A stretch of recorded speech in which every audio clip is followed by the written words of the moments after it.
Nah, artinya yang tadi saya sampaikan, kita kunjungan ke dinas-dinas, ke masyarakat, itu murni inisiatif fraksi PKS. Oh gitu. Iya, itu bukan program memang dari DPRD secara kelembagaan keseluruhan ya, tapi itu memang inisiasi dari fraksi PKS.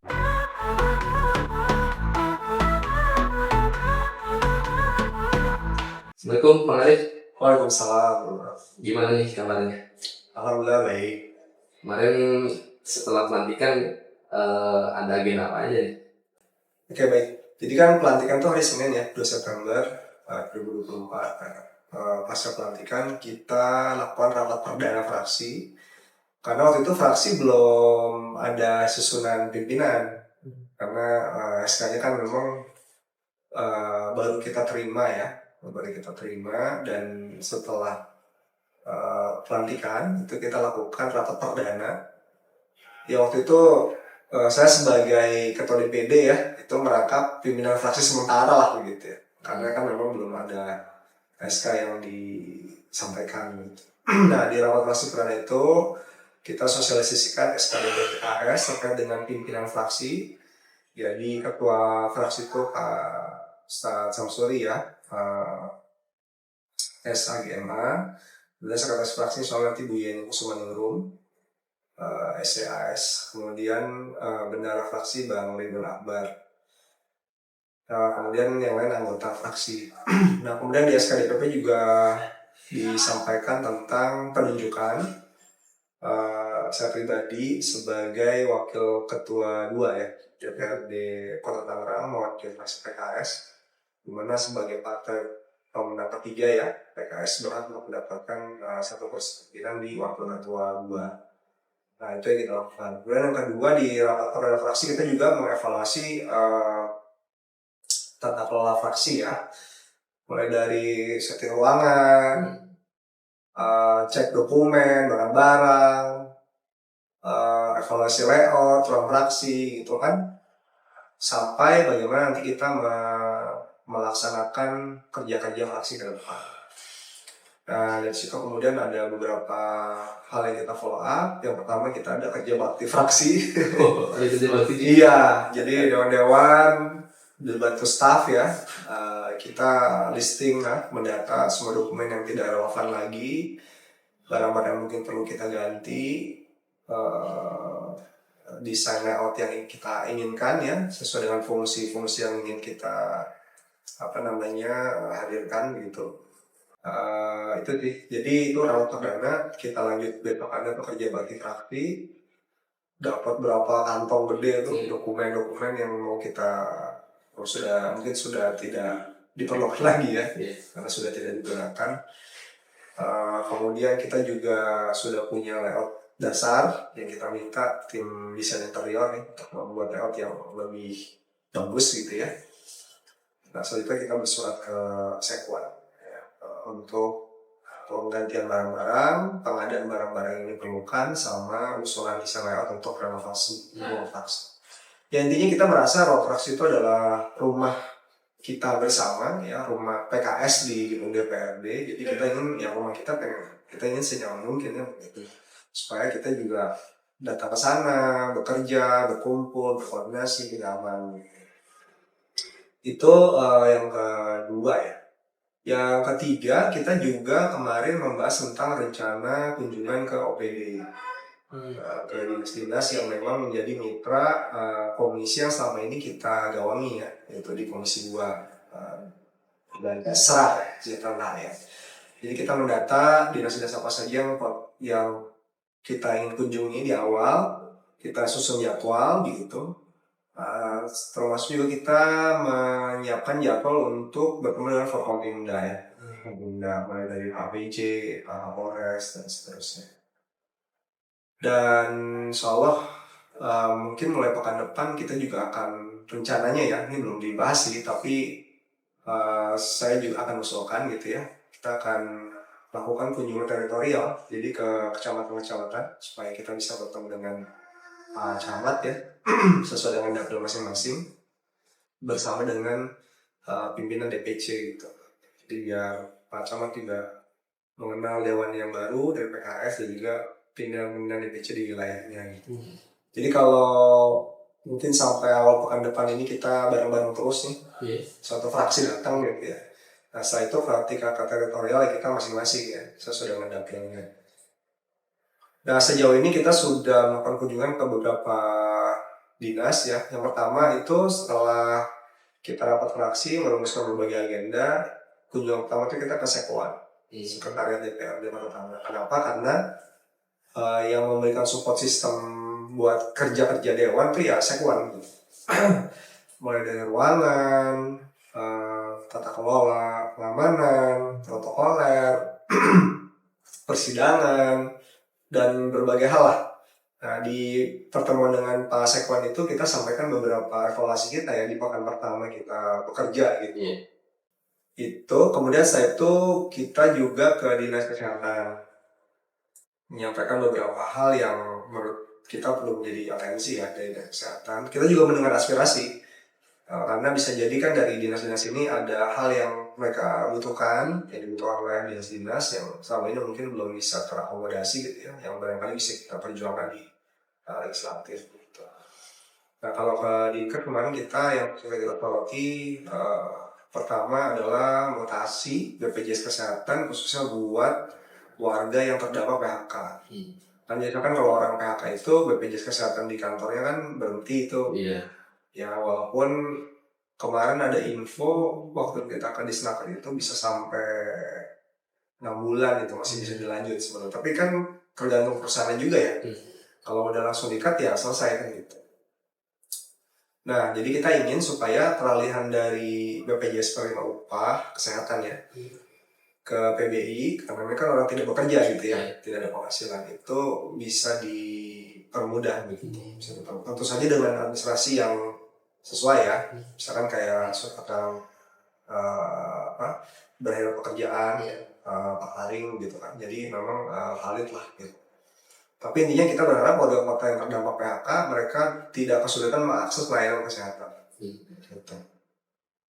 Kemudian yang kedua kita juga meminta informasi kaitan dengan rencana operasionalisasi 2 RSUD baru. Itu RSUD di Bedak dan juga RSUD di Panungangan Barat. Nah kalau Bedak sendiri ini kan sebenarnya jadi atensi kita karena sudah lama ya. Sejak COVID kan sudah mulai disonding ya. Waktu itu kebetulan PKS termasuk yang memberikan atensi khusus tentang perlunya ada penambahan RSUD baru, ya kan? Yang waktu COVID benar-benar kita rasakan kebutuhan. Tapi kan memang belum beroperasi secara publik ya di RSUD Bendai. Jadi kita ingin gali ya, ada permasalahan apa yang bisa kita dorong. Contohnya di RSUD Panungangan Barat ya. Nah, dan kita juga menyampaikan masukan terkait dengan daerah di Tangerang Timur ya, yang memang belum ada RSUD-nya Kota Tangerang Timur. Kan yang ada di Tangerang yang sekarang ini yang existing ya, itu di Tangerang Tengah lah sebut saja begitu. Nah kalau di Pangandaran Barat tuh kan di Tangerang Barat begitu ya, dan Benda ya. Tapi Tangerang Timur kan belum ada gitu. Nah ini mungkin perlu dikaji ya, sejauh mana tingkat kebutuhan dan visibility-nya ya, kalau kemungkinan bisa direalisasikan. Terlepas ada area swasta ya, swasta. Kemudian itu Dinkes. Nah setelah itu kita juga sempat ke Dinas Pendidikan, tapi belum sampai ada pertemuan gitu. Kemudian kita ke Disnaker. Kalau Disnaker poinnya adalah kita berharap bagaimana pertama angka pengangguran yang existing ini bisa kita upayakan untuk bisa kita turunkan dengan berbagai program peningkatan kapasitas angkatan kerja. Karena secara umum memang evaluasi kita ada gap yang cukup signifikan ya antara kapasitas lulusan pendidikan dengan kebutuhan di industri. Nah ini yang kemudian menyebabkan yang cari kerja merasa sulit cari kerja, yang cari karyawan merasa sulit cari karyawan. Karena ada gap gitu. Karena sesuai sama kebutuhan pasar. Iya gitu. Jadi sebenarnya lowongan ya dibilang sedikit ya banyak juga. Terus yang cari kerja masih banyak gitu. Cuma karena memang nggak match nih gitu kan. Nah ini yang perlu dijembatani.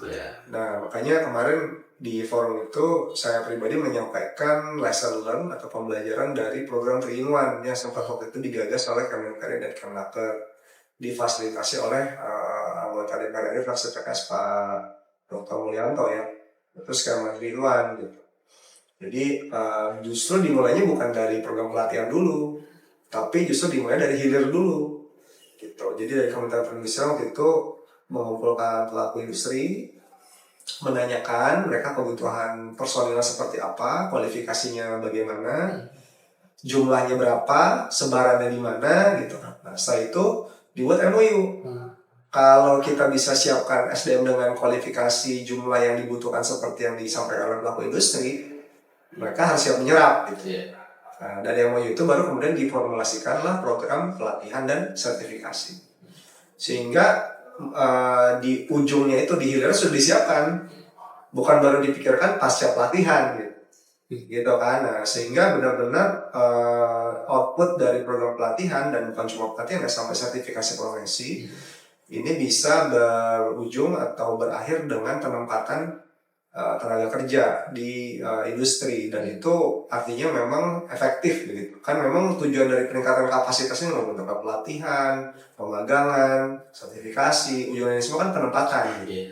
Jadi orang yang tadinya tidak bekerja menjadi bekerja. Nah, itu kita sampaikan dan disambut baik alhamdulillah, karena memang selama ini yang dirasakan poin penempatan inilah yang seringkali menjadi problem. Padahal kita punya 3.000 perusahaan nih di Kalimantan, banyak kan nih. Kemudian yang kedua yang juga tidak kalah pentingnya adalah karena saat ini di Snaker juga bukan hanya kaitan dengan memfasilitasi orang yang belum bekerja menjadi bekerja di perusahaan, tapi juga pengembangan entrepreneurship gitu ya, kerjasama dengan UMKM gitu ya. Nah, itu kan ada juga pelatihan-pelatihan untuk usaha mandiri atau kewirausahaan. Nah, usaha mandiri itu misalkan di BLK itu ada pelatihan teknisi pendingin gitu kan, buat teknisi AC gitu kan, dan beberapa pelatihan lain gitu ya. Nah, itu yang kita soroti adalah bagaimana pasca pelatihan itu ada pendampingan. Nah, pendampingan itu ya tentu saja termasuk di dalamnya adalah mulai dari akses pasar, permodalan, mentoring, dan seterusnya. Sehingga benar-benar orang yang mengikuti pelatihan keterampilan yang nanti ujungnya ke arah kewirausahaan atau self-employment, bekerja secara mandiri itu benar-benar bisa efektif gitu, sampai dia berhasil mendapatkan penghasilan. Itu disilakan. Dan yang terakhir itu kemarin kita ke dinas sosial. Jadi kita sudah ke Rekwan, dinas kesehatan, tempat kuliah pendidikan tapi belum kejadian ya. Kemudian ke Disnaker dan terakhir ke dinas sosial. Nah, kalau dinas sosial itu yang kita soroti adalah masalah sinkronisasi data antara pusat dengan daerah.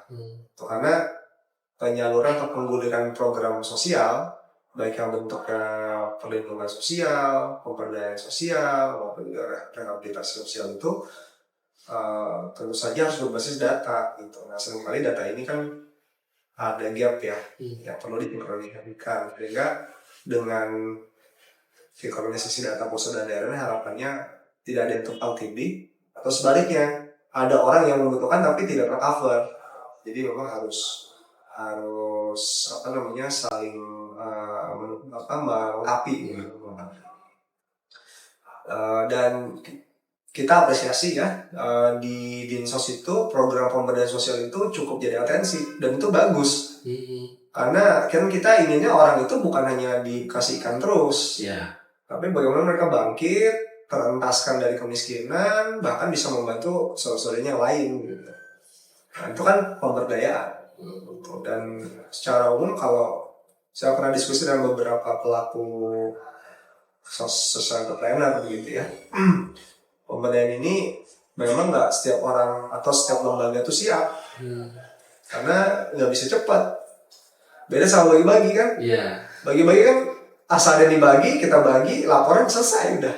Betul. Pemberdayaan kan mulai dari perencanaan, dari awal sampai dia berdaya gitu. Pendampingan juga. Pendampingan gitu kan, itu butuh waktu dan kesabaran gitu. Tapi saya kira ini jadi atensinya Dinsos ya, dan saya apresiasi gitu. Contoh yang kemarin disampaikan dan sudah berjalan selama ini adalah pendampingan untuk keluarga penerima PKH, program keluarga harapan yang menjadi pelaku UMKM.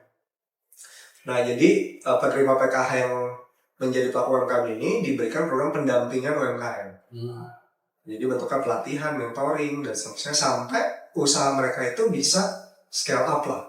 Nah, gitu kan. Nah, jadi ketika usaha mereka membaik, pendapatannya meningkat. Nah, yang tadinya mereka menjadi penerima program sosial, mereka udah nggak masuk lagi tuh. Bahkan mungkin mereka bisa jadi inspirasi, bisa membantu saudaranya yang membutuhkan ya. Nah, itu rencananya begitu. Pekan depan misalnya kita mau ke Pak PJ, dan mungkin juga kalau waktunya cocok ke Pak Kapolres. Nah, selain itu saya juga di sela-sela waktu saya juga kunjungan keluarga. Karena beberapa daerah itu kan karena mereka tahu Dewan baru sudah dilantik begitu ya. Ya kan udah mulai menghubungi, minta bantuan, minta ditinjau, minta disupervisi dan seterusnya gitu. Jadi biasanya waktunya tuh pagi saya kunjungan ke dinas-dinas, siang sore tuh ke warga gitu. Nah, saya sempat meninjau bedah rumah yang sudah diadvokat oleh Pak Kota Iwan ya. Waktu beliau masih di kota, saya lanjutkan proses supervisinya, bertemu dengan beberapa pengurus lingkungan RW ya, setelah aspirasi dan kegiatan-kegiatan yang lain. Jadi kita coba seimbangkan lah kegiatan di fraksi dengan dinas dengan kegiatan ke masyarakat. Di samping acara struktur ya DPD PKS kaitan dengan pemenangan pilkada ya sekarang belum berjalan. Nah, di luar itu kita juga sebenarnya masih menunggu ini karena di Dewan tuh secara umum yang sudah definitif baru fraksi. Begitu. Iya. Jadi kan kita belum ada pimpinan definitif. Baru pimpinan sementara. Belum ada yang definitif, belum ada. Jadi kan pimpinan definitif yang 4 orang ini itu kan menunggu SK dari DPP masing-masing partai. Nah, sampai saat ini baru 3 partai kalau tidak salah ya. Saya mendapat update resminya sih. Tapi kalau saya baru 3 partai yang sudah keluar SK untuk menduduki posisi pimpinan. Masih kurang 1 tanggal lagi gitu. Nah, jadi belum bisa nih gitu. Jadi setelah pimpinan definitif ini jelas, nanti kan ada pelantikan pimpinan. Nah, kalau pelantikan pimpinan sudah dilakukan, termasuk AKD ya, kelengkapan dewan, ya komisi, badan, nah, baru kita bisa merumuskan renja atau rencana kerja. Kalau sudah ada rencana kerja yang dirumuskan, baru kita efektif itu bekerja gitu. Baru efektif bekerja jadi dewan gitu. Iya, secara kelembagaan ya. Nah, artinya yang tadi saya sampaikan, kita kunjungan ke dinas-dinas, ke masyarakat, itu murni inisiatif fraksi PKS. Oh gitu. Iya, itu bukan program memang dari DPRD secara kelembagaan keseluruhan ya, tapi itu memang inisiasi dari fraksi PKS. Karena kita tidak ingin menunggu ya, dan kita tidak ingin ada waktu kosong gitu. Sedangkan komunikasi dengan pemerintahan itu pemerintah kota ya, itu perlu dilakukan di awal. Dalam diri kita memperkenalkan diri, ini fraksi PKS yang baru siapa saja, mungkin ada yang lama gitu. Kemudian kita sampaikan concern atau aspirasi masyarakat yang selama kampanye kita dengar, sejak pemilu sampai kita dilantik kita dengar gitu kan, itu kita sampaikan semua, dan kita sangat aspirasi juga sebagai bahan nanti ketika renja dewan itu sudah jelas kan, sudah di pembahasan. Dan alhamdulillah sih dinas-dinas menyambut baik ya kunjungan kita, karena suasana jadi lebih cair, lebih kekeluargaan begitu ya. Kalau kemarin ada komen begini, ya beda Pak suasananya kalau kami yang dipanggil kirim ke DPRD. Udah deg-degan. Iya, kok tegang gitu, kayak orang mau disidang gitu. Nah, sedangkan kalau kemarin kan kita fraksi ke dinas tuh ya sambil makan gitu, ngobrol santai gitu. Jadi suasana lebih cair lah, dan banyak mungkin aspirasi informasi yang mungkin kalau di forum resmi dewan dipanggil begitu hearing nggak keluar gitu ya, itu keluar gitu. Iya, iya. Dan artinya nanti ke depan kita komunikasi lebih enak karena udah saling mengenal, kita sudah diskusi bahkan berbagai hal dengan dinas-dinas